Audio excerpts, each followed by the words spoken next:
They say when you leave the military, you never stop being a soldier. You just change your battlefield. I never imagined mine would be my own front yard.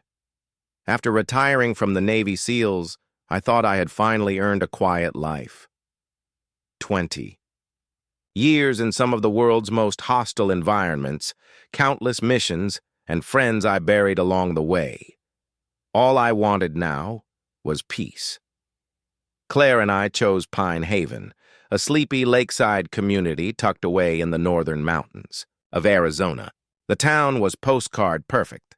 Serene mornings, swaying pines, a breeze that whispered calm after a lifetime of chaos. For a while, it felt like heaven. The house we bought sat on the edge of the neighborhood, just close enough to feel part of the community, but far enough to give us space. We remodeled the porch. Claire planted roses. I built a fire pit by hand. We made it a home. Then came the letters. Neat little envelopes from the HOA, each one more ridiculous than the last. The first said our mailbox was not approved per Design Code 3.4. The second fined us $150 because our garden fence exceeded 36 inches. Then one for flag placement outside of decorative holiday hours. Apparently, I couldn't fly the American flag except during designated times. I laughed the first time I read that one. "You believe this?" I asked Claire. I didn't crawl through sand and glass just to be told when I can hang Old Glory. But Claire didn't laugh. She saw what I hadn't yet. She saw how Gerald Vaughn, the self-proclaimed HOA president, watched us. He was a man who wore authority like a badge he'd never earned. No military service, no public duty, just a little power over others and a clipboard. He was the type of man who smiled too wide, talked too slow, and always had two younger goons flanking him like muscle in a bad movie. Mark and Dylan. Mark was lean and twitchy, like a dog always waiting for a command. Dylan was bigger, bulkier, and silent. But you could tell he enjoyed intimidation. Together they made up Gerald's compliance team. I called them his mall cop mafia. They would drive around in their white HOA SUV, making surprise visits. Take photos of people's properties, issue on-the-spot threats, sometimes even enter yards without permission. Most neighbors didn't push back. They were too tired, too old, or too afraid of fines. But I wasn't most neighbors. Still, I played. It cool at first. I figured if I ignored them long enough, they'd move on to easier targets. But bullies don't quit when you ignore them. They escalate. And that's exactly what happened. Saturday morning, I left the house early. Claire had wanted to surprise me with a new rose trellis she was planting by the mailbox. I told her I'd be gone a few hours, heading into town to pick up lumber and supplies. I kissed her cheek, sipped my coffee, and drove off with a smile on my face. It was the last peaceful morning I'd have. Around noon, my phone buzzed. First once, then again. Then 5 times in quick succession. Text alerts from our Ring cameras.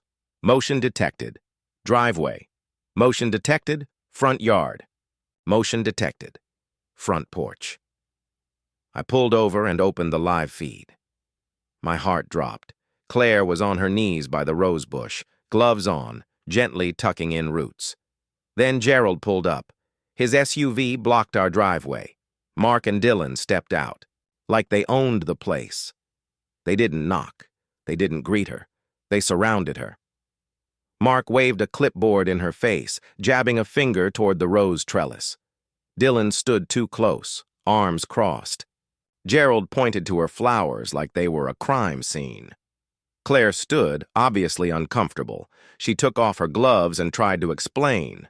That's when Dylan reached out, grabbed her wrist. She pulled back. Gerald shoved her. Not a full, force shove. Just enough. Enough to make her stagger. Enough to make a man like me see red.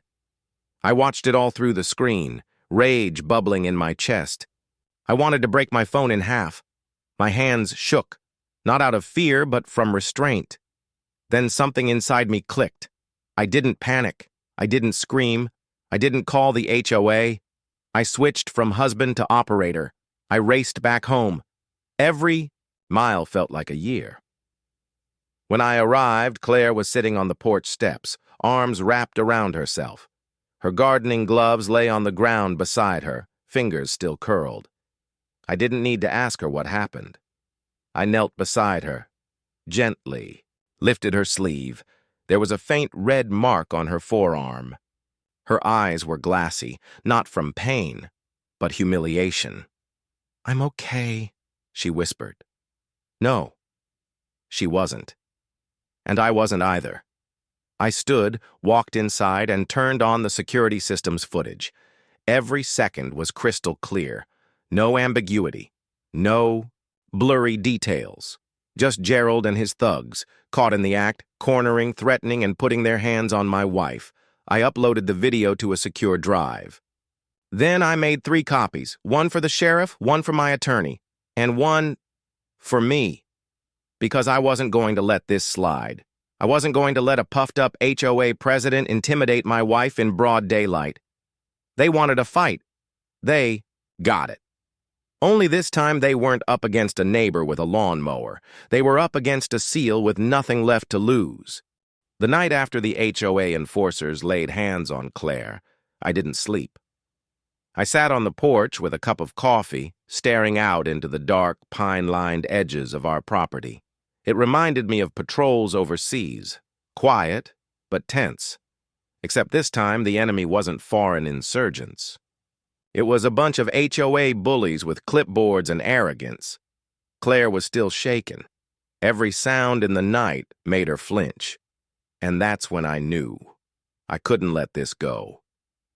At sunrise, I called Sheriff Callahan. He and I go back a few years, both veterans, both believers in law and order. When I explained what happened and told him I had the footage, he didn't hesitate. "You've got the footage?" he asked. 3 copies, I replied. He was on our doorstep in 20 minutes. Claire stayed inside, but the moment he watched the footage, his jaw clenched. "That's assault," he muttered. "I don't care what kind of board they think they're on. This is criminal." He left with the security files and a promise to open a case. That meant something. But justice is slow, and I wasn't about to wait for the system to catch up. I had other ways. I started with exposure. The same footage I gave the sheriff, I edited into a short clip and uploaded it to the local Facebook group. The title was blunt: "Caught on camera. HOA enforcers assault woman over flowers." Within hours, the video spread like wildfire. Comments poured in. Shares exploded. People in the neighborhood came forward. Stories of intimidation, fines for ridiculous reasons, even threats. It was like opening a dam. The community had been silently enduring the HOA's abuse for years. And now, finally, they had proof. And a rallying cry. While the public turned against the HOA, I got to work behind the scenes. I spent 2 straight days combing through the HOA bylaws line by line. That's when I struck gold. Gerald, the HOA president, illegitimately in power. The last official election had been over 6 years ago, far outside the allowed 2-year term limits. Mark and Dylan, the 2 guys who pushed Claire, not legally recognized employees, no background checks, no insurance, no authority. And best of all, due to a grandfather clause buried in the original land deeds, my home wasn't even fully under HOA jurisdiction.